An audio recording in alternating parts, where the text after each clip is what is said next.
Bonjour, que la paix soit sur vous. Je vais aujourd'hui vous partager des extraits d'une émission de Radio Courtoisie en date du 11 décembre 2015, émission dont la seconde partie traite d'un thème qui est la conversion au christianisme. Donc on a comme invité lors de cette émission Abbé Pagès, que vous connaissez tous je pense, deux convertis issus de l'islam, donc deux ex-musulmans convertis au christianisme, aussi un converti issu du judaïsme. À un moment, une discussion s'amorce sur l'Ancien Testament, donc sur la thématique de l'Ancien Testament, et le présentateur va citer un verset de l'Ancien Testament, belliqueux entre guillemets, violent, et un verset des évangiles, plutôt une partie des évangiles qui est le Sermon sur la montagne, beaucoup plus doux, et va opposer les deux. Et on va voir dans un premier temps quelle est la réaction de Abbé Pagès. Est-ce que vous souhaitez que je vais vous lire deux extraits, d'abord de Deutéronome et puis ensuite du Nouveau Testament.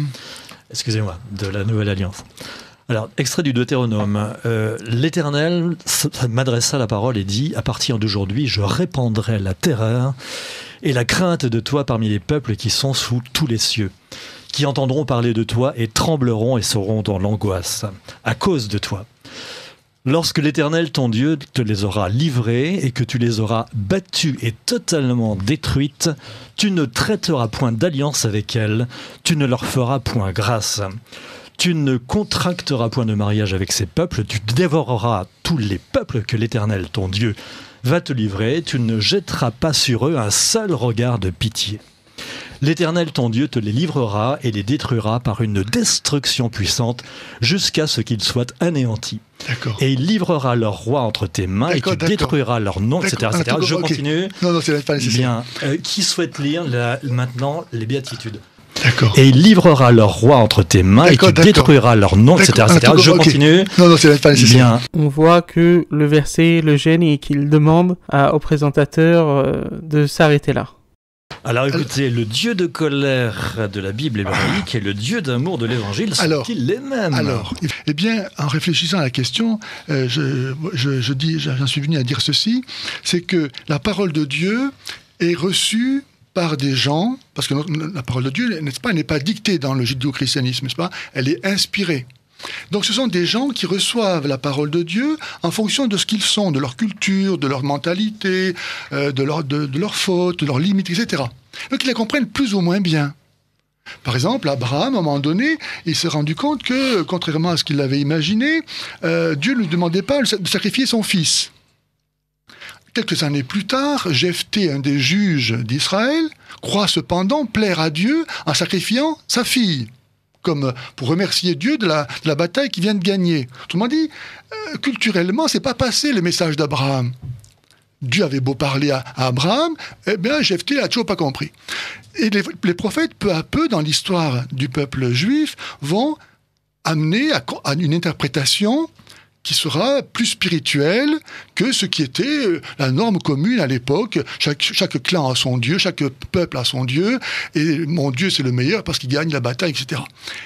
L'explication de Abbé Pagès est absolument incroyable ici. Il semble dire, et je peux me tromper, et si je me trompe, n'hésitez pas à me corriger et à m'apporter des éléments de rectification, mais il semble dire que les auteurs de la Bible, donc les prophètes, et dans ce cas-là, l'auteur dans la tradition chrétienne et juive de la Torah, Moïse, ont mal interprété les paroles de l'Éternel, les paroles de Dieu, en tout cas les ont mal comprises. Et c'est ainsi qu'on pourrait expliquer la présence de la violence dans l'Ancien Testament. Et ce qui est étrange pour un prêtre catholique, cela ressemble bien plus au discours des protestants progressistes qui rejettent de manière catégorique, pour la plupart d'entre eux, l'inhérence de la Bible, donc le fait que la Bible soit sans erreur. Cela semble rentrer en contradiction avec ce que dit le Concile de Trente, et même ce que dit Vatican II sur la Bible. Certes, les catholiques ne croient pas en une inhérence totale de la Bible, notamment au niveau scientifique, mais malgré tout en une inhérence au niveau de la foi. Et il s'agit bien ici de foi, de moralité, lorsqu'on parle de violence dans la Bible, puisqu'il s'agit de la parole de l'Éternel. C'est simplement l'Éternel qui parle via Moïse. Donc ce n'est pas la parole rapportée d'un être humain. Donc si Moïse s'est trompé en nous rapportant cette parole de l'Éternel, comment pourrait-on faire confiance à la Bible lorsque la Bible nous rapporte les paroles de l'Éternel ou les paroles des prophètes ou les paroles de Jésus, que la paix soit sur lui. Donc après des millénaires d'exégèse biblique, de commentaires de la Bible, Abbé Pagès nous apprend que si Moïse et les enfants d'Israël ont, selon la Bible, conquis de manière violente la terre promise, c'est tout simplement parce que Moïse n'a pas très bien compris la parole de Dieu. Il aurait fallu expliquer au peuple en question, notamment les Cananéens, que toute cette violence n'était qu'un simple malentendu.